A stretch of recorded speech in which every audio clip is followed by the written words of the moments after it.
console league or the SCL. But honestly, I think a lot of the wins that Noble are going to get has to do with the solo lane. Uzi, such a big part of what this team is able to do. So far, Noble have been doing a strategy that have been revolving themselves around stealth and Chapo, doing the Thanatos Zeus combination. It worked really well out in the first game against Astral Authority, but in the second game against Enemy, didn't really have the same success, unfortunately, despite having the early momentum with Chapo finding some kills to start things off. So either way, Noble gonna take away Ymir right off the bat. Knowing NeilMah, they really like this double Guardian composition. Skilladon playing it in the jungle the last time around. And it's interesting because Skilladon, watching NeilMah do things, watching Skilladon do things on the Ymir, it wasn't always 100% accurate or right there, but the strategy was strong enough to make Noble be a little bit afraid of it. So Ymir and Kepri are going to be taken off the table. Noble are going to keep their eye on where NeilMah decide to go with their draft. One more ban out, and it's going to be the Zeus. I think that is a very strong ban. NeilMah focused on the mid lane for MLC. Definitely want to get MLC out of his comfort zone and making sure that he doesn't have a lot of these high-bursting mage gods. Zeus has been a god that he's played 2 games in a row with. NeilMah recognizes, take that off the table. Leaving with Noble first picking Izanami, electing to hold off on that Thanatos pick quite yet. Yeah, the Izanami, I think so.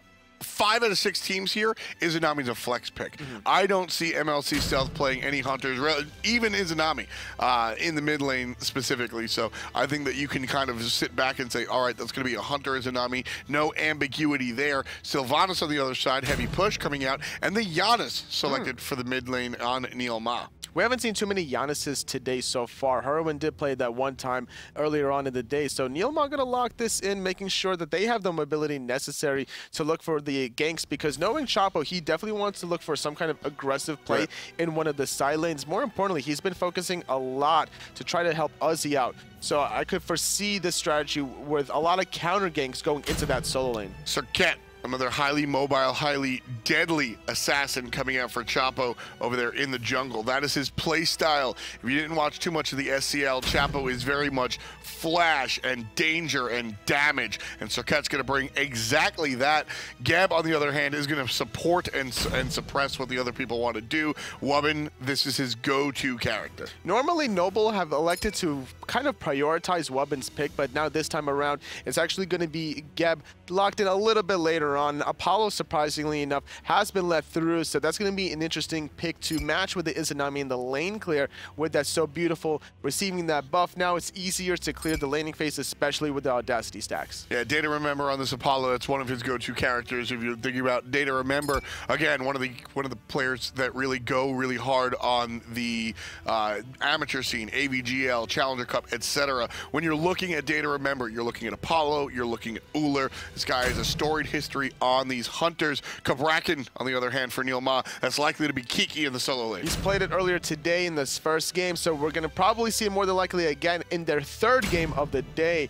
Ra and Tyr are going to be the last 2 picks locked up for Noble. Going to be a lot of damage there to try to make sure Serket can find that last tick with her ultimate. Thor, the jungler for NeilMah. If you weren't convinced that Kabrakan was going into the short lane, there you go. We'll see Thor wind up in the jungle. Ra and Tyr, as you mentioned, I'm really looking at the Tyr specifically for Noble. Uzi has been on a lot of these sort of sideline characters, the Vamanas, the Sun Wukongs, these gods that do damage and control the situation, but do so kind of quietly on the sidelines. This is Uzi's opportunity to get big involved. That's not English, but it's all good. We're going to see a lot of involvement coming out from Uzi. I think he's going to make a really big impact in this game, Toli. It was a nice counter pick against the Kabrakan, because every time the Tremors come out from Kiki, the Fearless will certainly prevent that from channeling. And now Noble expecting some sort of shenanigans in the left-hand side for proxy farming. They're going to group up to ward between the middle and the left-hand side to spot the rotations and try to maybe bamboozle NeilMah, but NeilMah, they're not even biting. Yeah, right away we're seeing the adaptation from these teams. This in one of the first 2 or 3 games that we saw the proxy farm, and the team just had no response. They had no idea how to react. Now you're seeing the vision come out and this group up in order to combat that inevitable proxy farm, which I say inevitable, but NeilMah wants nothing to do with it. They're fanning out in order to protect themselves from their own proxy, from the enemy's proxy farm as well. So both teams are going to be guarding against the same strategy, and thus no team winds up with a step ahead. I think the only teams that have done it so far was Cope's team that's done it twice, as well as Enemy in the first game of the day, that they've been able to really make a showing as to how effective these proxy farming really is. The second time that Cope's team did it, though, they kind of struggled as Cope took a Phoenix shot. And that's something that we've heard a lot about. Chapo taking far too much damage here. 25%, just a hair over it. But there's no more mana, though, on the side of Kiki. He had to purchase up the meditation at level 1, though. The proxy farming between tier 1 and tier 2, as we were talking about before, though, has been initiated by Data Remember and NeilMah. The Sylvanas is going to sustain a little bit longer, and with that little bit of time, they're going to take advantage of this by invading the purple. Yeah, it's really interesting. I think Noble thought they were out of the woods. Once everything started to come up the lane, I think Noble really figured, all right, we've protected ourselves against the proxy farm. Let's go further on and continue on with the game. But that's just not the case. NeilMah waits a little bit. They're able to go ahead and pick up the lane, pick up the purple buff. They're even going to get the red buff. And if you keep your eyes on the top of the screen, it looks like, nope, those heartbeats are going to go the way of Noble. And that's something that a lot of teams are really adapting to currently, this proxy farm pressure from the dual lane. A lot of teams have been experimenting with it in scrims, but now that we see it live in action, we actually see how effective this is. Wowie's going to be on the worser end of this currently for Data Remember on the Apollo. If he continues to get this kind of golden experience lead, then he'll slowly start out carrying. 2v1, Kiki finds the stun. He'll be able to walk away. But absolutely, your point about the duo lane remains intact. It's really going to be very interesting to see where this arms race sort of goes. Now, at the moment, teams are basically even. You're looking at less than 100 gold separating themselves. I had to double check that time. I was wrong last time, but they're separated by about 100 gold. So that proxy farm doesn't really give a lead to NeilMah necessarily. In fact, they're the team that's kind of theoretically behind it. It's just the fact that they're able to get those buffs off of the map. And once they get their own red and their own purple, then that 100 gold lead is going to slowly start building up further and further. Jan is going back into the mid wave after picking up his own red buff now, as well as Skilladon now grabbing the, well, not grabbing the purple, but just making sure that it goes down on the floor. So we're going to see NeilMah pick that one up and apply even more pressure. But because of them grabbing their own buffs, this leaves an opportunity for Noble to sneak those oracles. Yeah, well, definitely the vision goes to Noble right there. The three-man group up in the mid lane, as per usual. Chapo trying to hit 5, so he has that deadly ultimate. Wants to find that before he finds a gang. Wowie level 3 because of the fantastic farming that we've seen in the lane. Very good job done by the guys on NeilMah to zone Wowie away from the experience. 1.5 levels, if not 2 levels, separate our two hunters. And like I said, that's no mistake. You saw before NeilMah's support, NeilMah, that's actually NeilMah, he was the one standing in between the wave and the opposition, making sure Wowie couldn't step up. And what's more important was the counter pick here coming out of NeilMah was the fact that they let Izanami go through just so that they can pick up Sylvanas. All that damage over time with the Wisps is going to reveal Wowie every single time he uses that escape. Once you take any sort of damage during that stealth in Izanami, you will be revealed, and that's going to allow Data Remember to continue to be aggressive so far, already level 5, whereas Wowie's still trying to get his ultimate aligned. So one of the benefits that Thor has above Cirquet, and I guess this is arguable, but I feel like the ball is in Thor's camp, is the fact of how quickly he can rotate around the map, and thus he can really set the tempo of the game.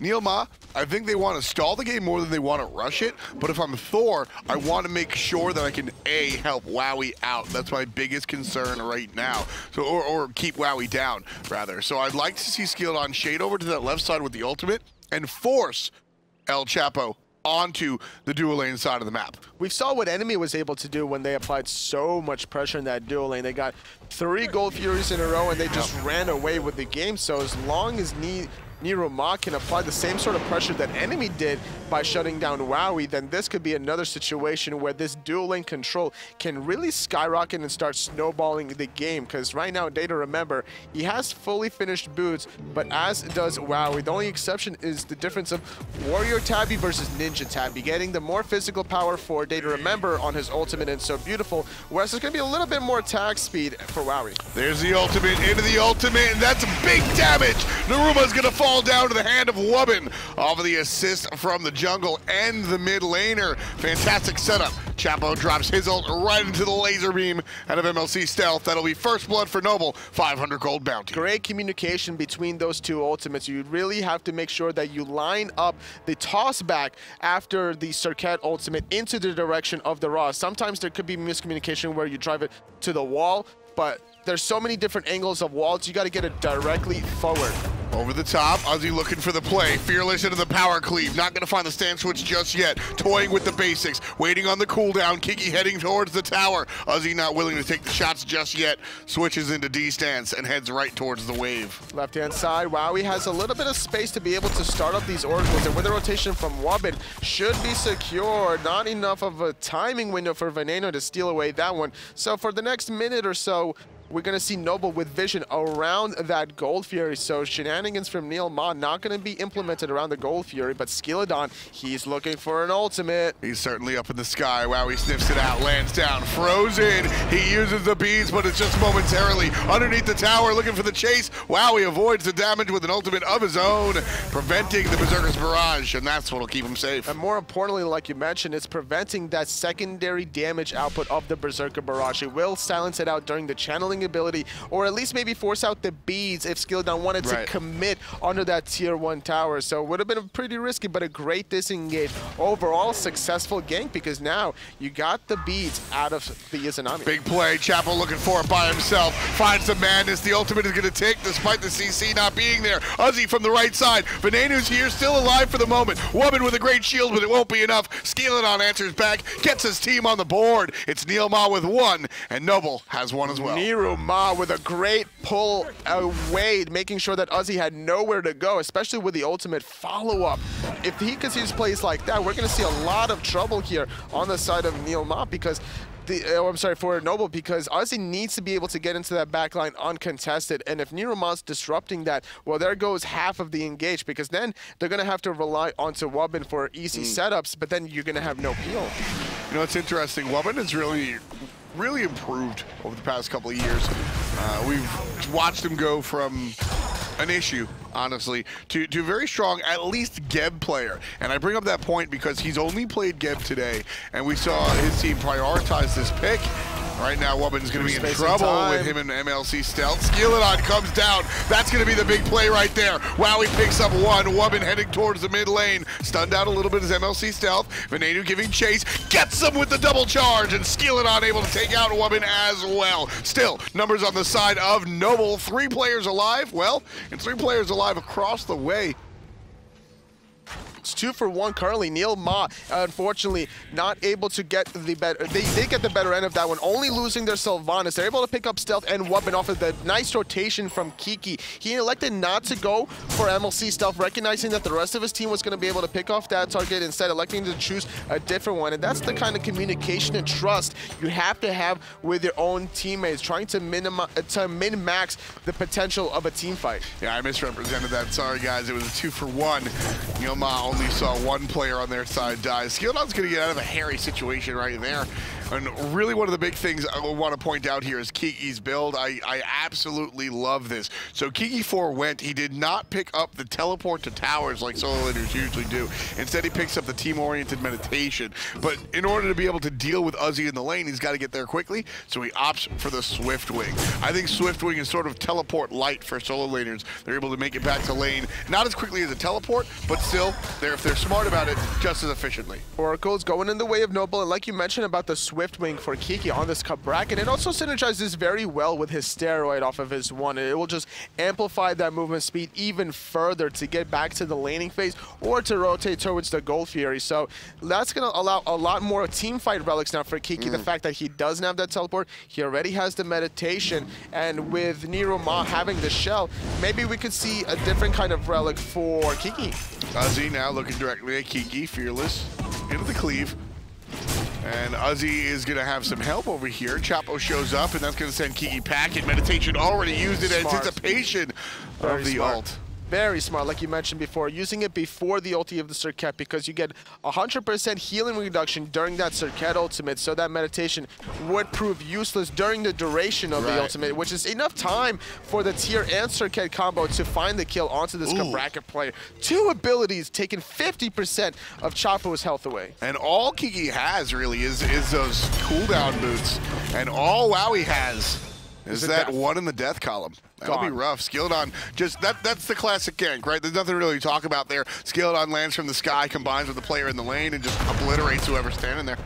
Robin taking a little bit of poke from Skilledon with a 5-on-4 advantage as Wowie's dead for another 15 seconds. I think NeilMah was considering pushing down mid, but with Data Remember left alone on the left-hand side, this is such an easy opportunity to bait out any sort of rotation, since that's exactly what's happening. Weapon might be caught in a bad place. Oh, might be. He's certainly there. Skilledon shows up, gets his Berserker's Barrage, stopped by the ultimate.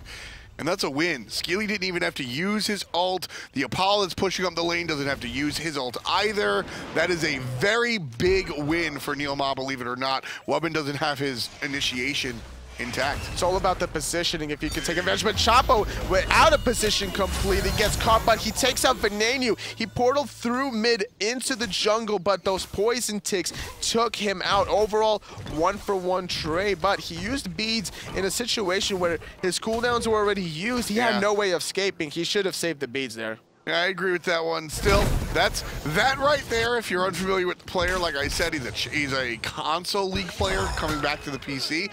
That right there is a microcosm of what Chapo does. He goes deep, he goes hard, he gets the kill. He might get punished for it a little bit, but he's going to be on the Jiffy Cat. And that's what you really want out of your jungler, to be able to position themselves in those kind of situations. You got to go for the kind of like hero, all-star, highlight plays as a jungler, because that's going to set up your team really well in the mid to late game team fights. But you don't really want to necessarily do it all the time alone. You have to have some sort of background around you. And this is really something that, when it comes down to it, Noble is this is a learning team. A lot of players on this team, Ozzy and Chapo coming from the console league. Wubbin and Wowie never really got their chance on PC. They're that high-level challenger player. And MLC Stealth has had his own struggles, more on the attitude side than the actual mechanic side, but all 5 of these players have had their struggles. And this is a team for all 5 of these players to really learn. And at the end of the day, if I'm on a learning squadron, I'd much rather have a player go too hard, because it's easier to reel that in than it is to teach somebody to be more aggressive. Absolutely, but as a result of all this play so far, heading into the 13 minute mark, Noble is down about almost 1,000 gold. Nothing too much right now. All the towers are still intact. Gold Fury hasn't really even been touched this game. But the Portal Demon has been started by NeilMah. Nobody from Noble even expected this, but they do hear the sound animation. Tears right around the corner to spot this out as well. Could be a little bit of a power play now for NeilMah to utilize that portal to bounce in and out of action. Yeah, it's going to be the first real lead of the game. 1,000 gold here in 13 minutes, which is a very small lead, but at least it's something to hang your hat on. Excuse me. NeilMah now shifting over to the left side of the map in general to respond to what Noble's done, which is pretty much the same thing. Proxy farming by both of our junglers. Or, well, no, the wave is still there. Kiki tried to proxy farm, but got there too late. Skilledon, though, going to get poisoned out by Chapo, not wanting to commit too close, because Data Remember is pretty dangerous at this point. Level 14 with the red buff, has the Poison Star available, working on that Wind Demon now just to be able to synergize with the slows coming out of the Poison Star and making sure that every time the crit happens, not only is he slowing and taking away damage from the enemy, he's also going to be boosting up his own movement speed. Ozzy over here in between the Tier 1 and Tier 2 tower doing what he can to get rid of the wave ASAP. Skilledon, I thought he was going to go look to punish the tier player, but not going to be the case. Skilledon just picks up the back harpies and then heads back to base. Ozzy will stay in lane and look at the tower. Wowie, on the other hand, is stuck in lane as well. Here comes Kiki to respond to Ozzy. Half HP on the tower. Certainly could get the kill here if Kiki didn't show up. Ozzy ignores the confrontation completely and just goes directly for the wave. Good choice from the solo laner. That's what you really have to do as a solo laner, force the rotations. But now this is going to be forcing a lot of abilities onto the Sylvanas that takes the portal away. Chapo is chasing him down, using the defensive ultimate just to peel him away. Meanwhile, Kiki has 3 people into his trembles. Data Remember trying to find the damage. And now in the sky is Skilledon. He's wanting to land down. Stealth is taken out. Now Skilledon still looking for more. Ozzy over the top, comes right around, but still can't find a target. Which one are you going to look at? Everybody's grouping up for the young tier player. There he is. Blink right onto the solo laner. Fearless on a Kiki. And now the damage coming out. Geb shield is just not enough. Finds a heal. That'll be good. And the Gold Fury goes down to the hand of NeilMah.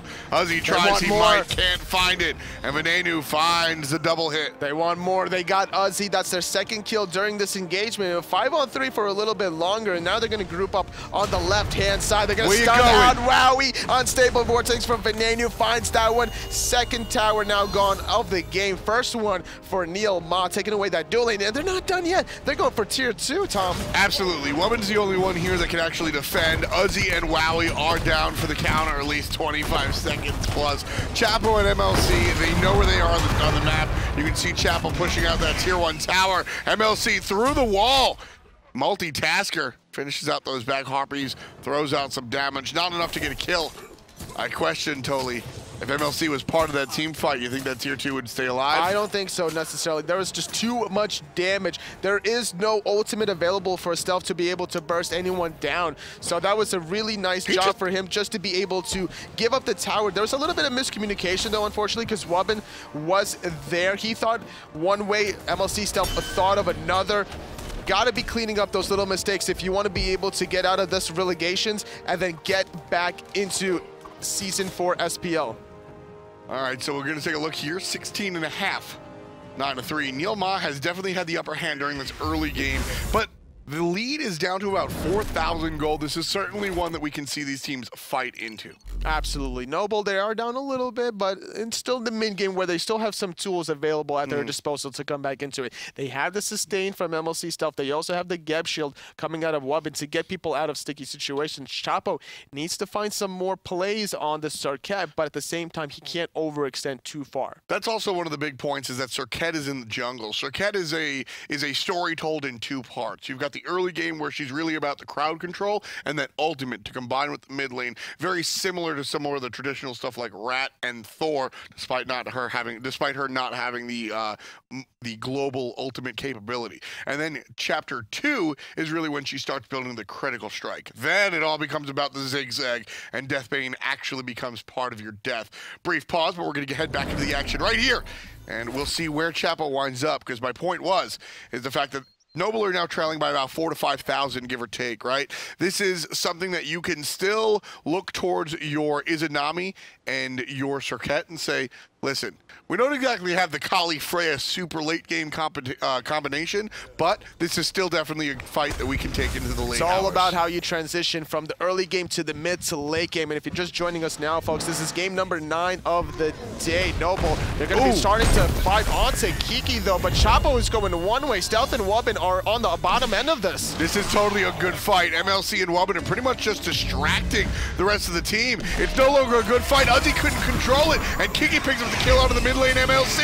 Venenu gets a Wubben as well. There's the punishment. Skillon's in trouble as Chapo finds himself attacking the jungler. Venenu shows up to tag in, and that's going to be issues for the jungler up top. Meanwhile, on the tier 1 tower, Wowie's getting attacked by the support player.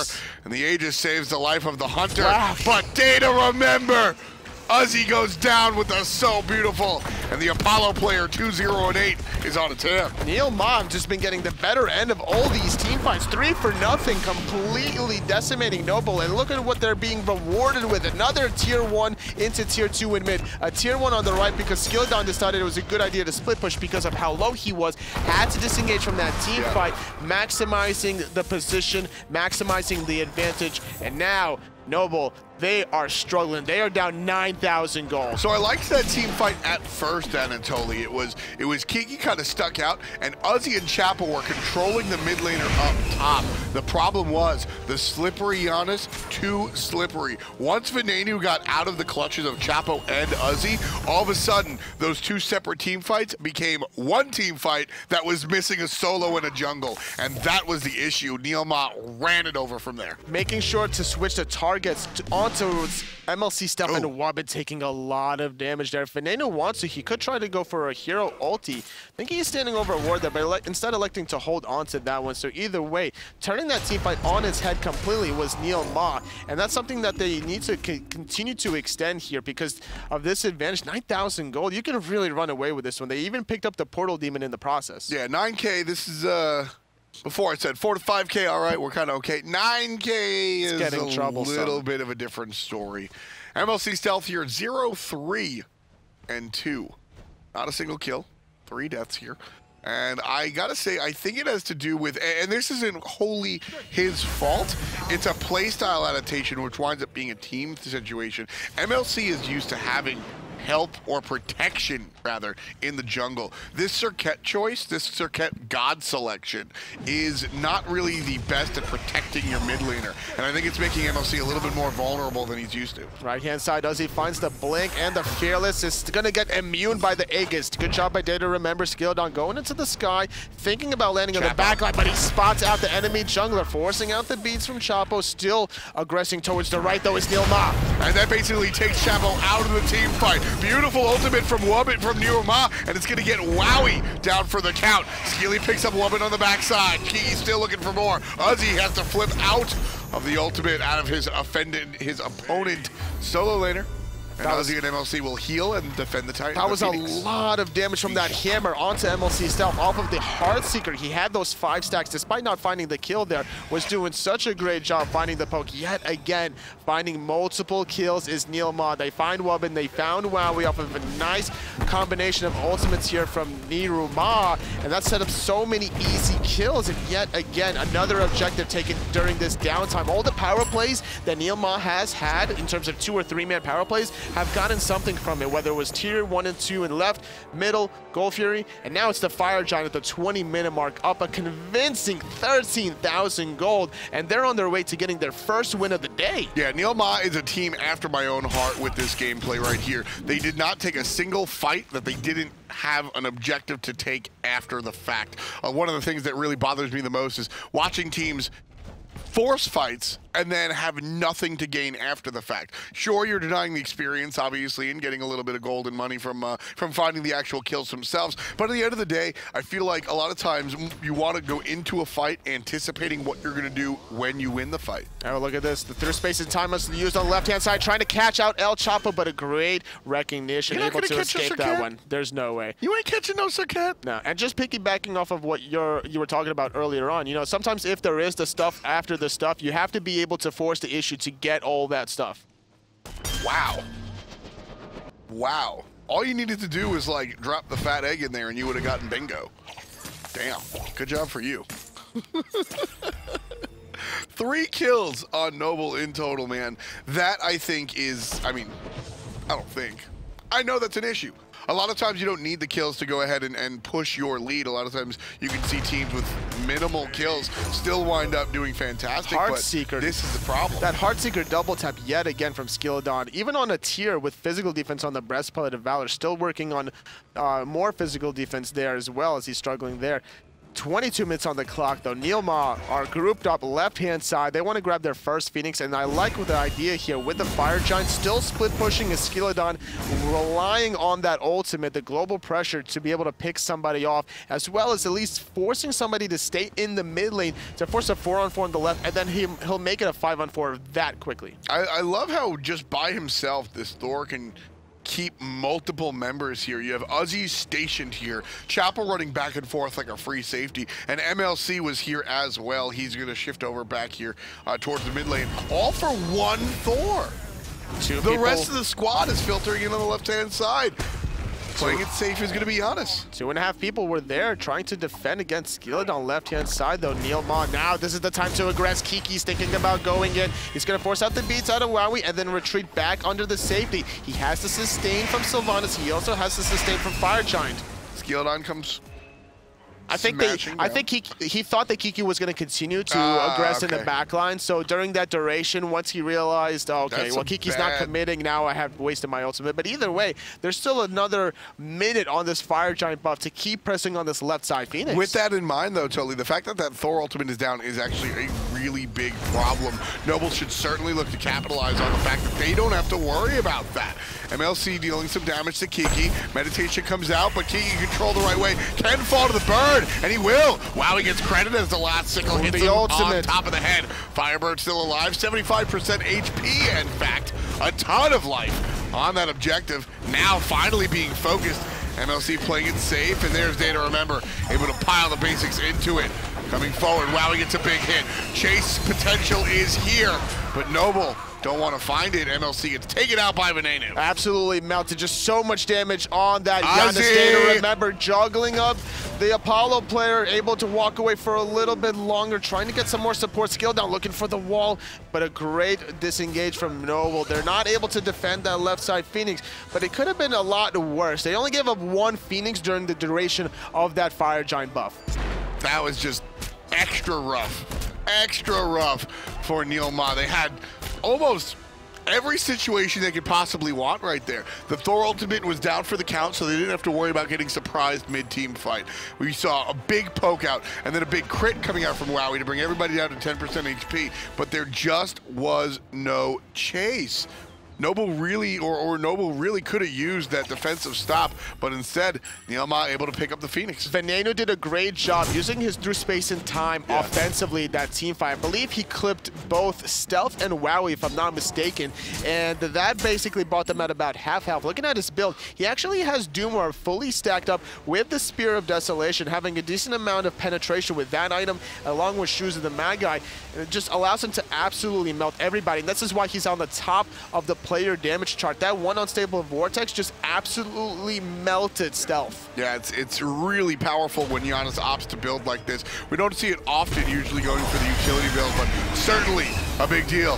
Skeleton taking a lot of damage from the other mage in the game. Chased out, 10% HP or less. There's a beautiful ultimate coming from Kiki. Big control, and Veneno capitalizes off of it, taking out the enemy jungler. Chapo down for the moment. Here comes the rest of NeilMah controlling Wubbin. Over the top comes Uzi, looking for the control onto the mage. Can't find the Fearless. Needs to save his teammates in the back line. Wubbin uses the relic, and that's going to help him and his teammate. Here's Skilly from the top. Uzi's stuck. Uzi's in a hole. Uzi's in the wall. Uzi's gone. Day to Remember. Remember the name. It's Uzi down, and here from the top comes the Hunter. MLC tries to dissuade the opponent, but he just can't. The portal controls the support one more time, and Day to Remember with the basics. Too hot to handle. There's another one. 5 in total for the Hunter. Day to Remember has been playing on point, and now he overtakes Veneno with the player damage chart, utilizing that Fatalities, juking, weaving in and out of the action, juking out Stealth's ultimate, juking out his first ability as well.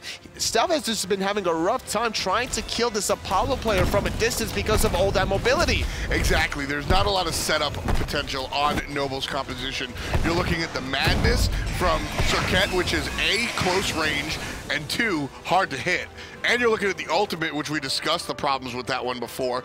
Geb has a good setup, but it's only offensive. It's very hard to like defensively ultimate and capitalize off of that. Izanami's doing nothing. Uzi's going to be hard to follow on the Fearless if he even gets back there. MLC has to freehand these hits, and it's just not happening. And despite all of that, this is going to be the second Fire Giant of the game for NeilMah. They're looking for their final push of the game, as Kiki has picked up that Frenzied Ritual that's going to give so much more attack speed and damage for everybody else on his team. If the damage wasn't enough before, well, just you wait until you see this come out. Yeah, the Frenzy is pretty incredible. It's going to really alter the way that these games, or at least these sequences, have been going. Right now, almost a half hour on the clock. NeilMah, they have 19 kills, which is 15 more than their opposition. And as far as the gold is concerned, they're almost 20,000 up. That's rounded to about 17 grand. Boy, it's a lot of popcorn. Absolutely, it's too much to handle. The spell is just overwhelming the battleground of the gods, as the middle Phoenix is going to be pressured on by NeilMah. Right-hand side, though, Thor is waiting along with Jan. Is going to try to use their global pressure and apply more pressure even here. Skeleton, no, Chapo is trying to force Veneno out of this team fight, but he took a lot of damage. He has to retreat himself. That Heartseeker. It's a lot of damage. That Heartseeker. The ritual was popped in the mid lane though, so Kiki's gonna go in, and that's gonna be another relic for stealth, trying to retreat. Wow, he's oh, the ultimate from Venenu finding 2! And they're not done yet. Data Remember picks up the 3rd. Data Remember picks up the 2nd. 2 double-unes and a triple kill for Venenu. That's gonna be the end of the ball game, folks. 4-24. NeilMah puts on their dancing shoes and takes Noble to the bank. That's gonna be NeilMah's first